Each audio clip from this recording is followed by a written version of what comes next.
E assim estamos de volta mais uma vez, o livro dos Salmos, para a nossa meditação. Salmo 105.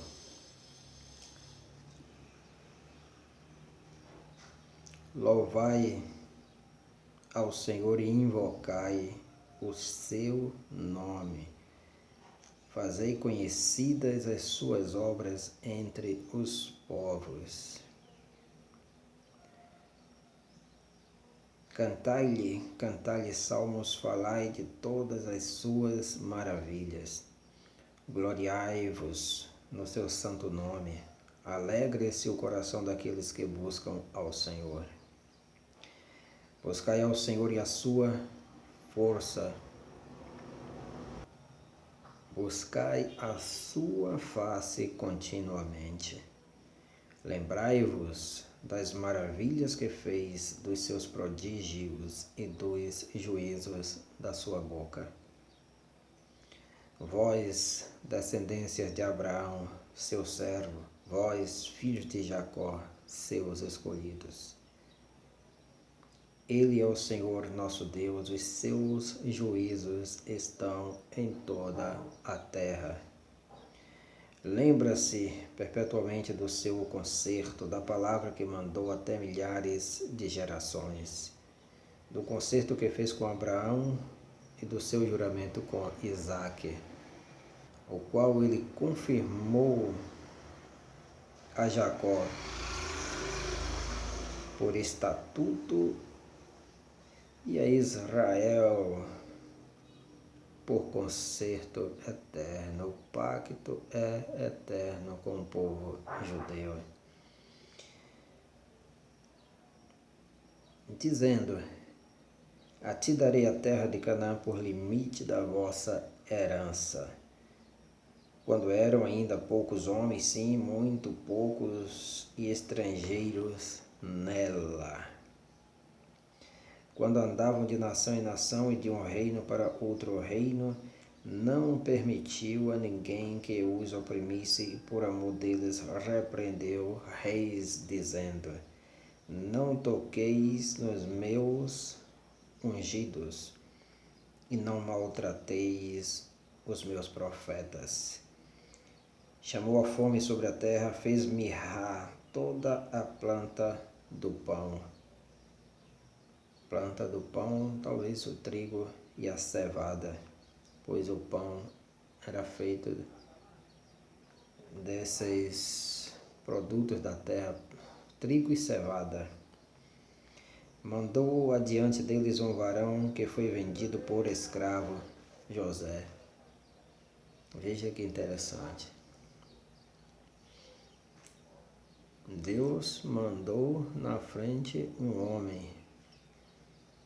E como foi que esse homem foi enviado? Foi traído por seus irmãos, foi lançado num poço, foi vendido. Os irmãos tentaram matar, intentaram matá-lo, mas logo depois o venderam. Todos esses problemas e perrengues que José passou. Mas ele não imaginava que Deus o estaria enviando na frente para mais tarde salvar seus próprios irmãos, salvar sua própria raça.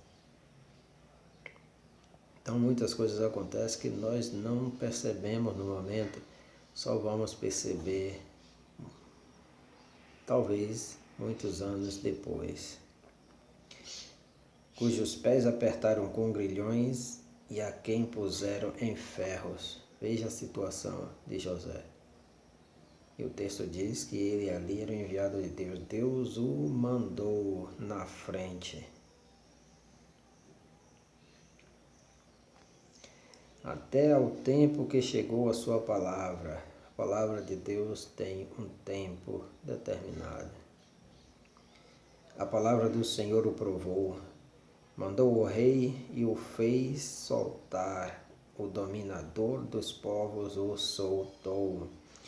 Fê-lo senhor da sua casa e governador de toda a sua fazenda. Fazenda aqui no sentido de bens e propriedades, não aquela área rural que simplesmente nós conhecemos como fazenda, onde são criados gados. para a seu gosto sujeitar os seus príncipes e instruir os seus anciãos.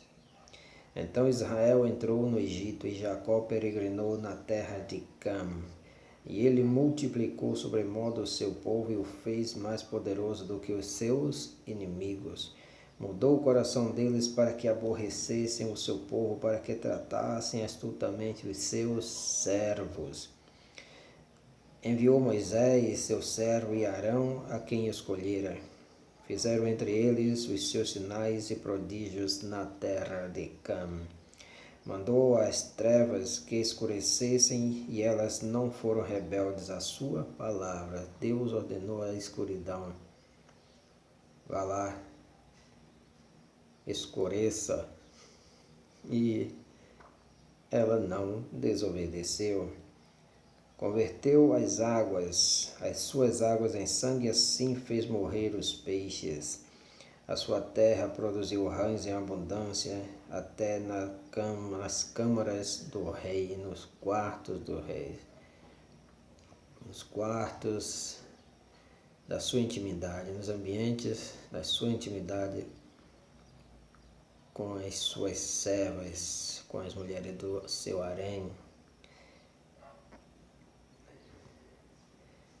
Falou ele, e vieram enxames de moscas e piolhos em todo o seu território. Converteu as suas chuvas em saraiva e fogo abrasador na sua terra. Feriu as suas vinhas e os seus figueirais e quebrou as árvores dos seus termos. Falou ele, e vieram gafanhotos e pulgões em quantidade inumerável. Comeram toda a erva da sua terra e devoraram o fruto dos seus campos. Feriu também a todos os primogênitos da sua terra, as primícias de todas as suas forças. Isso aconteceu no Egito, pouco antes da saída dos filhos de Israel. Mas a eles, os filhos de Israel, os fez sair com prata e ouro, e entre as suas tribos não houve um só enfermo. O Egito alegrou-se quando eles saíram, porque o seu temor caíra sobre eles. Estendeu uma nuvem por coberta e um fogo para os alumiar de noite. Oraram, e ele fez vir codornizes e saciou-os com pão do céu. Abriu a penha, e dela brotaram águas que correram pelos lugares secos como um rio. Porque se lembrou da sua santa palavra e de Abraão, seu servo, a quem primeiramente foi feita a promessa. E tirou dali o seu povo com alegria, e os seus escolhidos com regozijo. E deu-lhes as terras das nações, e herdaram o trabalho dos povos, para que guardassem os seus preceitos e observassem as suas leis. E ele finaliza dizendo aqui: louvai ao Senhor. E esse foi o Salmo 105. Tchau, tchau.